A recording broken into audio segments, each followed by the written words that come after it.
بسم الله الرحمن الرحيم. الحمد لله رب العالمين، والصلاة والسلام على نبينا محمد وعلى آله وصحبه أجمعين. أما بعد، الحديث 256 عن عائشة رضي الله عنها أنها قالت: يا رسول الله، أرأيت إن وافقت ليلة القدر ما أدعو؟ قال: تقولين اللهم إنك عفو تحب العفو فاعف عني. رواه ابن ماجه والترمذي والحديث صحيح. إخوة الإسلام والإيمان، maanta taariikhda islaamku ay tahay 20kii bishii 9aad Ramadaan sanadka 1441 isla markaana waafaqsan 13kii bishii 5aad sanadka 2020. waxaanu ku jiray ramadaanka qaybihiisa faraha badnaa kala duwanaa, khaasatan qaybtii ku saabsanayd laylatul qadarka iyo fadaaisha ay leedahay iyo qiimaheeda. waxaan usoo qaybinay inaan nidhi waxaanu ka hadli doonaa qaybo aan ka dhigi doonaa laylatul qadarka iyo wixii ku saabsan. qaybta koowaad waxaanu ka dhignay fadlu laylat alqadr. waanu shalay qaadanay xadiidka abu hurayra: man yaqum laylat alqadri iimaana waxtisaaban gufira lahu ma taqadama min danbihi. qaybta labaad baan maanta qaadanaynaa oo maxay tahay: maa yuqaalu fi laylat alqadr. laylatul qadarka qofka ilaahay waafajiyo waxaa laga raba inuu ku ducaystay oo nabiga calayhi salaatu wasalaam uu sheegay. caaisha radi allahu tacaala canha wa ardaah annaha qaalad waxay tiri: yaa rasuula allahi, rasuulka ilaahayow, ara-ayta bimacnaa akhbirnii, bal ii waran, in waafaqtu haddaan waafaqo laylata alqadri, habeenka laylatul qadarka haddaan waafaqo ilaahay waafajiyo, maa adcuu, waxaan ku ducaysan laha, ii waran. ara-ayta bimacnaa akhbirnii, iga waran ama ii waran, ma in waafaqtu haddaan waafaqo laylat alqadri maa adcuu, waxaan ku ducaysto, waxaan ku ducaysan lahaa oo habeenka laylatul qadr hadduu ilaahay waafajiyo ii sheeg. qaala nabigu wuxuu yihi: taquuliina waxaad dhihi, allahuma allahayow, inaka adigu cafuwun, bimacnaa kathiiru lcafwi, cafiskiisu miduu badan yahay ayaa tahay, tuxibu waxaadna jeceshahay alcafwa, cafiskana waad jeceshahay, facfu cani, allah way cafi. ducadaasaad ku ducaysanaysaa buuri. xadiidkan ikhwati fillaahi waa xadiis saxiixa. ibnu maajah baa soo saaray iyo tirmidi iyo keyrkood. lafdigan hadda aanu akrinayna dooranayna ibnu maajah baa iskale.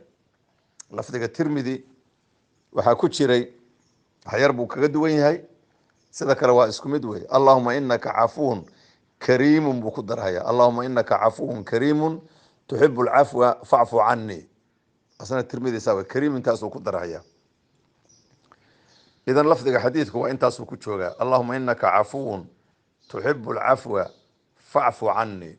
yaa allah iyo waxyaabahaas waa dadkaas kaga darsada, laakiin lafdiga xadiidka kuma jiro.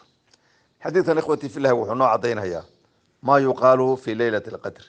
laylatul qadarka hadduu ilaahay ku waafajiyo wixii aad ku ducaysan lahayd, ducada ugu qiimo badan ee ilaahay lagu baryay habeenkaas ayuu nabiga caaisha u sheegay. yani dadka qofka ugu jeclaa nabiga calayhi salaatu wasalaam waa umuna caaisha wey. markay weydiisa ay ku tiri: rasuul allow, haddii aan maaragtay waafaqo oo ilaahay subxaana wa tacaala i waafajiyo habeenka laylatul qadarka, maa adcuu, maxaan ku ducaystaa? waa su-aal cajiiba wey oo qof kastoo inaga nagamida ka dhex guuxaysa. jawaabtu nabigu siiye wuxuu ku yihi ducadan akhrisu yiri: allahuma inaka cafuwun tuxibu alcafwa facfu cani. su-aasha kale ee iman doonta, su-aasha kale ee qofku isweydiin karo, ducadan ma habeenka bas in lagu ducaysta miya? maya, habeenkaana waad ku ducaysan, inta kalena waad ku ducaysan kartaa, inta kalena waad ku ducaysan kartaa. nabiga calayhi salaatu wasalaam waxaa ka sugnaaday xadiid abu hurayra oo ibnu maaja iyo keyrkii soo saareen inuu nabigu yihi: maa min dacwatin yadcuu biha alcabdu afdala min allahuma inii as'aluka almucaafaata fi dunya walaakhira. ducadaana ayadna duca aada u qiimo badan weeyaan oo nabigu yihi duca uu ku ducaysto qofku oo ka fadli badan ma jirto. allahuma inii as'aluka almucaafaata fi dunya walaakhira. waa mutlaq wey. ilahu waxaan ku weydiisanayaa maaragtay badbaado, baan ku weydiisanayaa adduun iyo aakhiraba, inaad maaragtay aada badbaadiso ood dhibaatay wax o dhan iga badbaadiso.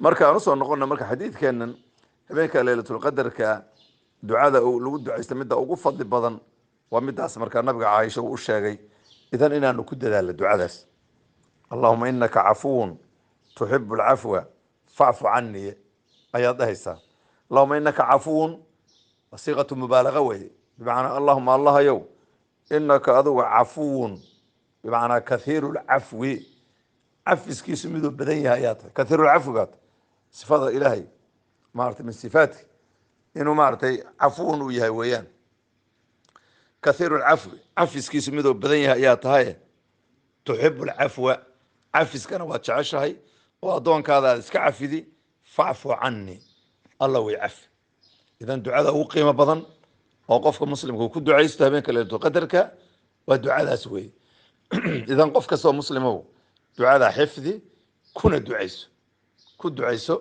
waana ducada ugu qiimo badan weye oo nabigeena calayhi salaatu wasalaam umuna caaisha u baray ilaahay subxaana wa tacaala ha naga dhigo kuwa laylatulqadarka ilaahay la kulmiyey oo ducadaana ku ducaysta yaa rasuula allahi ara'ayta bimacnaa akhbirnii ii waran in waafaqtu haddaan waafaqo laylata alqadri haddaan waafaqo habeenka laylatulqadarka haddaan waafaqo maa adcuu wixii aan ku ducaysto wixii aan ku ducaysan lahaa ii war ii sheeg ama maa adcuu maxaan ku ducaystaa qaala nabigu wuxuu yidhi taquuliina waxaad dhihi allahuma allahayow inaka adigu cafuwun ayaa tahay bimacnaa kathiiru lcafwi cafiskiisu miduu badan yahay tuxibu waxaadna jeceshahay alcafwa cafiskana waad jeceshahay ee facfu cafi canii aniga xaggayga cafi sidaasaad ugu ducaysanaysaa waana duco qiimo badan weeyaan ilaahi subxaana wa tacaala waxaan weydiisanaynaa biasmaa lxusna wa sifaati alculaa inuu xaqa natuso nugu irsaaqo xaqa raacitaankiisa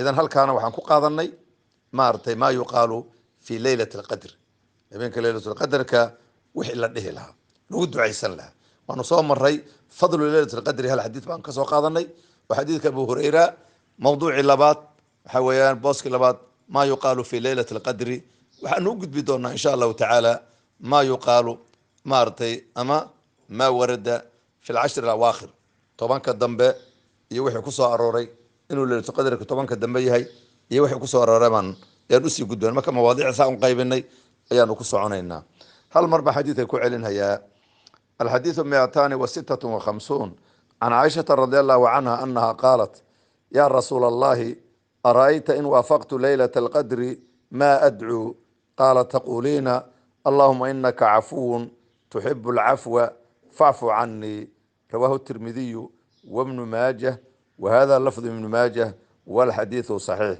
هذا وصلى الله على نبينا محمد وعلى آله وصحبه أجمعين والسلام عليكم ورحمة الله وبركاته